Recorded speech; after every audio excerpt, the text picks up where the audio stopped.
El contenido del conflicto social. Violencia y representación. ¿Por qué estamos en la calle?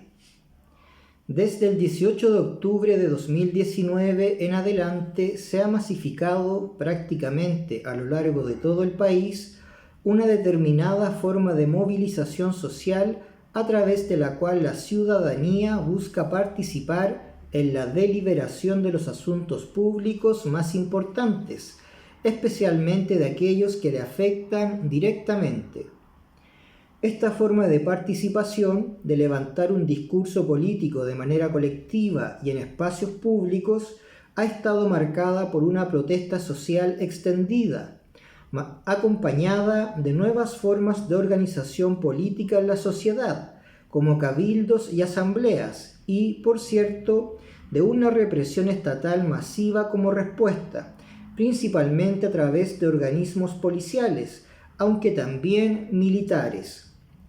Estos elementos configuran una determinada forma de relaciones entre el Estado y la sociedad, que se encuentra mediada por el derecho en diversas dimensiones, reconociendo los derechos de las personas, identificando los límites legales a la actuación del Estado, estableciendo las condiciones para que esas demandas sociales lleguen hasta la institucionalidad, entre otras. Esta mediación del derecho entre el Estado y la sociedad es uno de los puntos de mayor tensión en este llamado estallido social, especialmente dado el carácter constituyente que adquirió a los pocos días de haber comenzado. Se trata, además, de una tensión que ha sido alimentada en las últimas décadas por la persistente ilegitimidad de la Constitución de 1980, tanto por su origen en dictadura como por la serie de dispositivos que hacen prácticamente imposible la implementación de un proyecto político alternativo. A estas ilegitimidades que han estado presentes en las últimas décadas se suma una particularmente sensible en tanto factor de acumulación del malestar social, la configuración de una sociedad desde la mercantilización de los derechos, desde la mercantilización de la vida.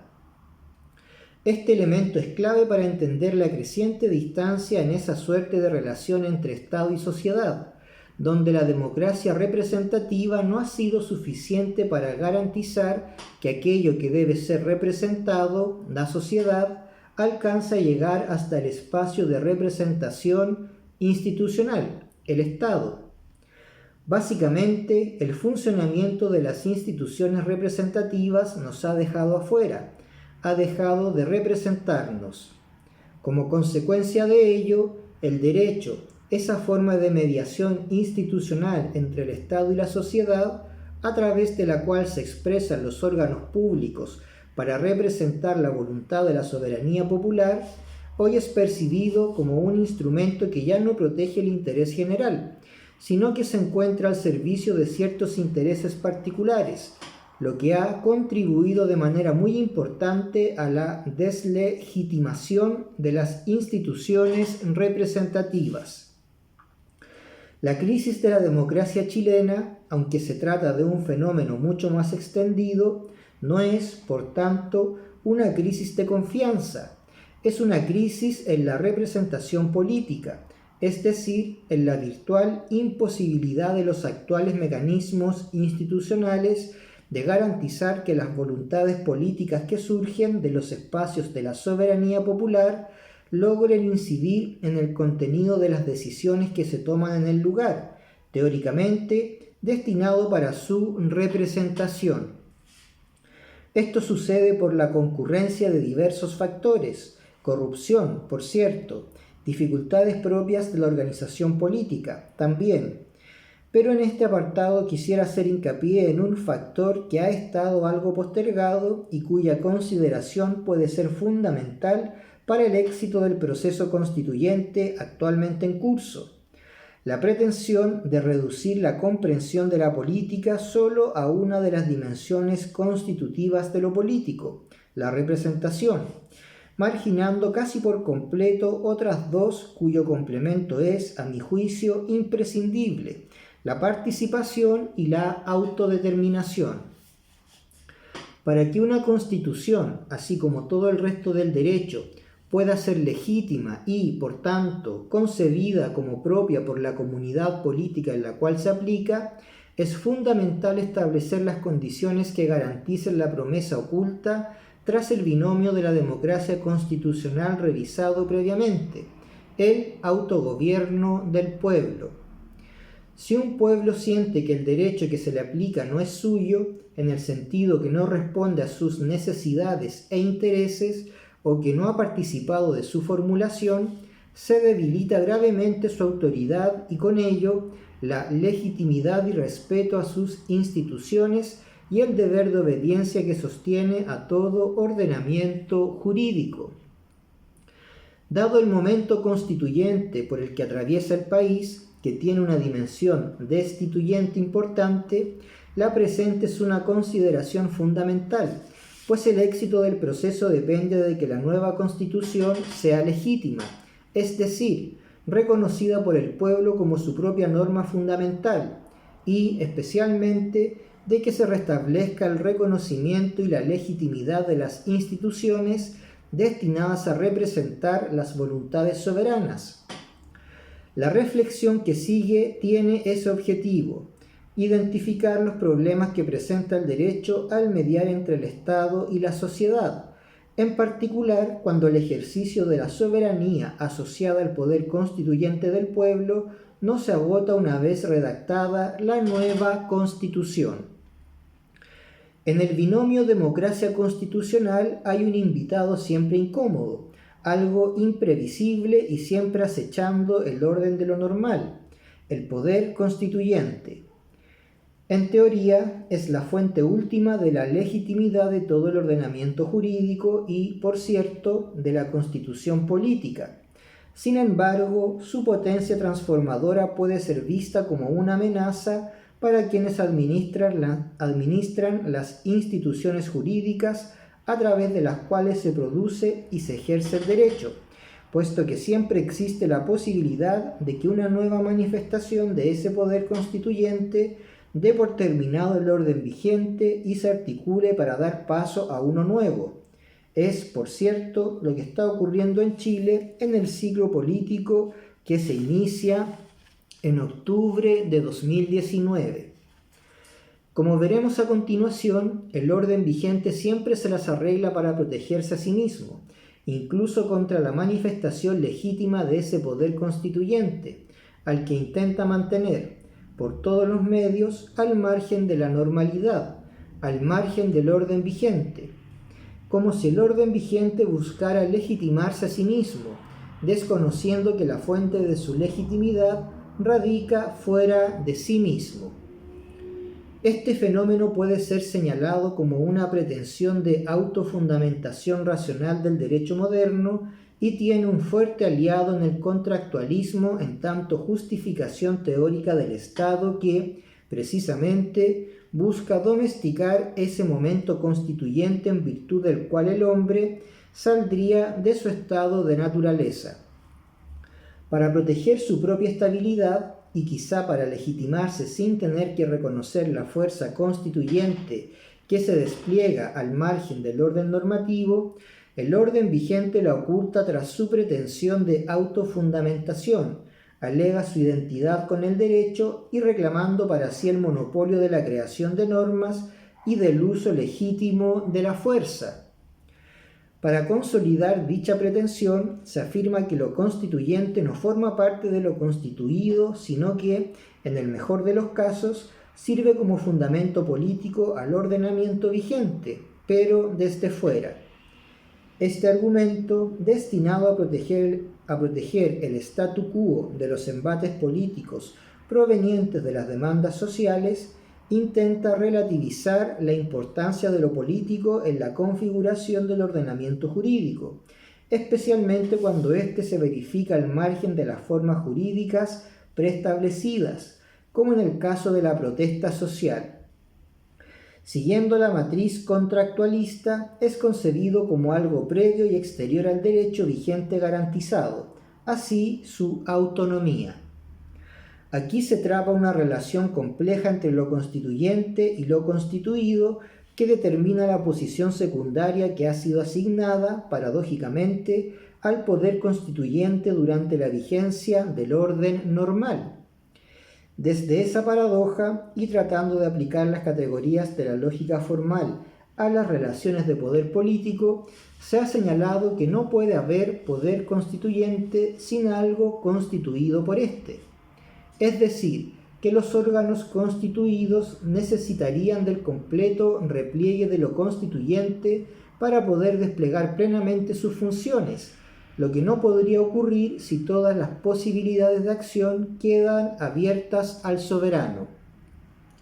Nótese que esto significa neutralizar una de las dimensiones más importantes de ejercicio del poder soberano y relegar sus formas de acción política exclusivamente a la representación. Según esta concepción política del poder constituyente, el origen de lo jurídico estaría, efectivamente, en esa decisión soberana, pero lo constituyente queda relegado a una posición externa al derecho, entendido desde el orden jurídico constituido, pero no desde lo político. A la luz de esta concepción, lo constituyente puede ser catalogado como tal si, en una perspectiva retrospectiva, desde lo constituido, es reconocido como constituyente. Desde una perspectiva formal, decíamos, puede ser una propuesta correcta, pero desde una perspectiva política genera algunos efectos que podrían neutralizar la potencia transformadora del poder político organizado del pueblo constituyente. Así, se verifica una contradicción que evidencia las limitaciones propias del derecho, del paradigma jurídico moderno, para procesar lo político, que concibe la soberanía en clave antropomórfica, es decir, como si detrás de la soberanía existiera un cuerpo social homogéneo capaz de expresar una voluntad unitaria. De hecho, la definición de ley del artículo 1 del Código Civil chileno responde a esta concepción. Entre estas limitaciones se encuentran, por cierto, parte de las razones de la crisis de representación de la democracia chilena, aunque sabemos que se trata de un fenómeno que traspasa nuestras fronteras. Cuando se concibe que el cuerpo social es capaz de manifestar una sola voluntad política, su representación es algo relativamente sencillo de realizar. Sin embargo, la complejidad y diversidad de las sociedades contemporáneas dificulta la representación política, especialmente teniendo en cuenta que sus mecanismos fueron pensados cuando la sociedad era dominada por un solo sujeto político, socioculturalmente homogéneo, un hombre propietario, blanco, heterosexual. La diversidad política y cultural de la sociedad chilena contemporánea desafía las clásicas formas de representación, demandando nuevos espacios de participación y el respeto del derecho a la autodeterminación de los pueblos, precisamente porque ya no hay una voluntad soberana unitaria que representar. Sin perjuicio de la corrección lógica en exigir el repliegue del poder constituyente, creo que es necesario considerar dos elementos que, combinados, podrían darnos luces acerca de la posición en la que queda el constituyente una vez que se verifica el acto político de ruptura respecto del orden anterior. Por una parte, distinguir las dos dimensiones de aquello que constituye, política y jurídica. Por la otra, precisar qué grado de repliegue se requiere por parte del constituyente para que, efectivamente, cada una de estas dimensiones se pueda constituir. En definitiva, se trata de precisar qué es aquello que constituye, para luego identificar con precisión qué requiere, necesariamente, de su repliegue para perfeccionar dicha constitución. A partir de esta distinción, podemos afirmar que la constitución de la comunidad política requiere de un tipo de repliegue de la fuerza constituyente distinto al que requiere el ordenamiento jurídico. Precisamente porque detrás de dicho acto constituyente hay un deseo de afirmación existencial del pueblo que no desaparece después de su manifestación, esta distinción me parece fundamental. Si jurídicamente todas las opciones siguen disponibles para el soberano, ciertamente no habrá un ordenamiento jurídico que limite el ejercicio del poder, por lo cual su repliegue se verifica en el campo de lo jurídico formal, es decir, queda sometido a reglas jurídicas formales. Este es uno de los argumentos que se pueden esgrimir en contra de un órgano constituyente que reclame para sí el ejercicio, simultáneamente, de los poderes constituidos. Sin embargo, el soberano siempre tiene la posibilidad de actuar políticamente, es decir, sin consideración a las reglas jurídicas vigentes, especialmente si es para cambiar la Constitución. Desde esta dimensión, es irrelevante si jurídicamente todas las opciones siguen disponibles para el soberano o no, simplemente porque no hay forma de que una restricción jurídica sea capaz de excluir dichas opciones y dejarlas fuera de la órbita de decisión política del constituyente, precisamente porque su deseo de afirmación existencial no cesa con aquella manifestación originaria del acto constituyente. Así, este segundo tipo de repliegue supone aceptar que la voluntad constituyente subsiste por encima del derecho vigente, dando paso a una suerte de coexistencia que se justifica no sólo por la eventualidad de un nuevo momento constituyente, sino por la posibilidad, o incluso el derecho, de reivindicar permanentemente el poder para configurar nuevas relaciones de poder, actualizando las formas de existencia de la comunidad política. En definitiva, no puede exigirse un repliegue total para la constitución de la comunidad política, precisamente porque el momento constituyente es la máxima reivindicación de una comunidad que demanda nuevas formas de existencia política, distintas de aquellas que contienen las formas jurídicas vigentes. Por lo demás, ese nuevo orden se legitimará, precisamente, a partir de la participación democrática del pueblo, por lo que su pleno repliegue no permitiría constituir efectivamente a la comunidad, pues sus futuras manifestaciones contribuirán a ese proceso permanente de construcción de la comunidad política. Este es, precisamente, el principal efecto que ha tenido el proceso constituyente que se inicia con las movilizaciones sociales de octubre de 2019. Muchas comunidades locales, barriales, han comenzado a organizarse políticamente para discutir no solo sobre la Constitución, sino también acerca de sus propias formas de vida. Estas experiencias políticas tienen una potencia constituyente que trasciende a la redacción de una nueva Constitución, pues bien podrían dar paso a nuevas prácticas sociales de poder político que se proyecten en el tiempo. En este sentido, la idea que Chile cambió cobra una potencia muy significativa. Como sea, uno de los principales aprendizajes de este proceso ha sido reforzar una idea fundante. Una comprensión política del poder constituyente debe ser formulada desde el presente, recuperando aquellos contenidos propios del contexto histórico en el que el término fue acuñado y que sirven para pensar cómo transformar la actual organización jurídica e institucional del poder. En tanto categoría de la teoría política, debe servir para habilitar y justificar el ejercicio del poder de quienes buscan dotarse a sí mismos de las formas para la existencia de una comunidad política soberana, libre de dominación externa.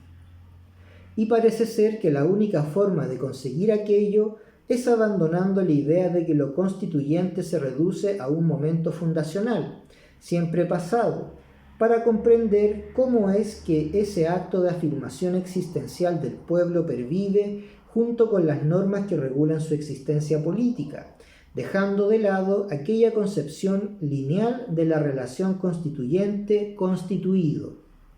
En ese entendido, habría que decir que las paradojas que caracterizarían al poder constituyente solo son tales si se asume que la soberanía reclamada por el pueblo es unitaria e indivisible y que existe una relación lineal entre poder constituyente y poder constituido, donde es este último lo que permite identificar a lo constituyente como tal y no al revés, dejándolo de esta manera fuera del sistema jurídico. Aquí se aloja un espacio de resistencia que se niega a ser clasificado por todo orden vigente, la ruptura que se manifiesta en todo momento constituyente, la que también puede ser reclamada y ejercida con posterioridad, dentro del marco constituido, cuando, parte de, el pueblo se levanta contra la configuración de determinadas relaciones de poder, reivindicando nuevas formas de existencia política a través de diversas formas de movilización social, tales como la huelga y la protesta. Lamentablemente, para la necesidad de legitimación de todo ordenamiento jurídico, el derecho tiende a desplegar una fuerza destinada a contener a través de la sanción penal este tipo de manifestaciones políticas, pues, en tanto actos de afirmación existencial de una comunidad que quiere vivir bajo reglas diferentes, suponen una subversión del orden vigente y una alteración de las relaciones de poder que éste protege. Así, tal como lo hemos visto a lo largo del llamado estallido social, el orden vigente recurre al aparato de represión estatal para criminalizar y reprimir estas manifestaciones, es decir, para contener la potencia transformadora íncita en un acto político de afirmación existencial que había sido calificado, retrospectivamente y solo respecto de hechos del pasado, como constituyente. Por eso se trata de una paradoja aparente, pues emana de una concepción constitucionalizada del poder constituyente, aunque hay una dificultad para procesar lo político constituyente en el marco del derecho constituido, ella no responde a las limitaciones de la teoría constitucional para comprender esa ruptura fundacional, sino a cómo el poder constituyente ha sido desarticulado y neutralizado a través de distintos dispositivos teóricos, performando su contenido en clave jurídica antes que política. Así, la paradoja se configura derechamente como una contradicción entre poder constituyente y ordenamiento jurídico, pero también entre el ejercicio del poder constituyente y la tríada constitucionalismo, representación, soberanía. Es decir, se trata de una contradicción que emana de las propias bases teóricas de la democracia constitucional, cuyo aparato teórico ha hecho con el poder constituyente lo que el derecho constitucional hace con el ejercicio del poder político, lo limita. Al hacerlo, intenta neutralizar toda forma de praxis social que busque reivindicar o construir una nueva forma de existencia política para el pueblo, con el fin de proteger la actualmente vigente. Es uno de los factores que explica por qué la clase política reacciona frente a los actos políticos de protesta social calificándolos como antijurídicos, no porque sean ilegales propiamente tal, sino porque desde ellos se levanta una crítica más o menos profunda a la normalidad, desde fuera de las normas que protegen dicha normalidad y que la clase política administra casi siempre en su propio beneficio. Desde el constitucionalismo no es fácil dimensionar qué implica concebir al poder constituyente en clave existencial. Si una constitución, entendida como la forma de existencia política de un pueblo y no sólo como las normas constitucionales que la llevan a la práctica, se apoya en una decisión política de una comunidad política determinada, entonces es necesario procesar qué significa que la voluntad surja desde ahí. De alguna manera, esa voluntad sigue existiendo al lado, incluso por encima de la Constitución. El sujeto del poder constituyente tiene sentido en el contexto de una cierta existencia política, la que no se agota en el momento constituyente, pervive en lo constituido y coexiste con él. Y si bien sus actuaciones jurídicas deberán seguir ciertos criterios de validez, sus actuaciones políticas, aquellas a través de las cuales la comunidad política reafirma su existencia en tanto sujeto político, se verifican en planos extrajurídicos. La acción política es contingente y sus formas son impredecibles. Procesarla constitucionalmente significa, en el fondo, neutralizarla. En consecuencia, el fundamento político del orden vigente, de la Constitución vigente, no puede estar en el pasado constituyente, sino en un presente que también reivindica para sí esa misma dimensión constituyente. Aquí se juega parte importante de la disputa constituyente del actual presente político en Chile, que busca sustituir la Constitución redactada en dictadura, parcialmente reformada. Esta existencia política de la voluntad constituyente, que se manifiesta en el momento de ruptura respecto del orden anterior, es clave para la legitimidad del orden vigente.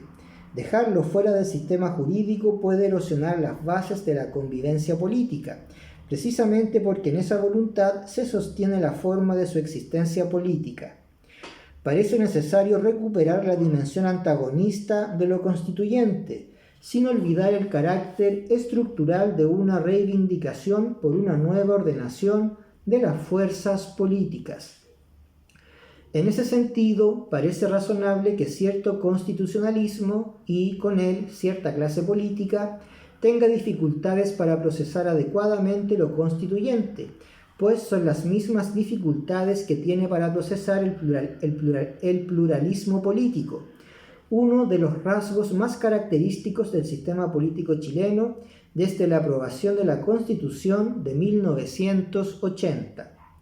En el fondo, no se trata solo de una teoría de lo constitucional, sino de una forma de comprender la política que está concebida para limitar al poder, no para habilitar su ejercicio.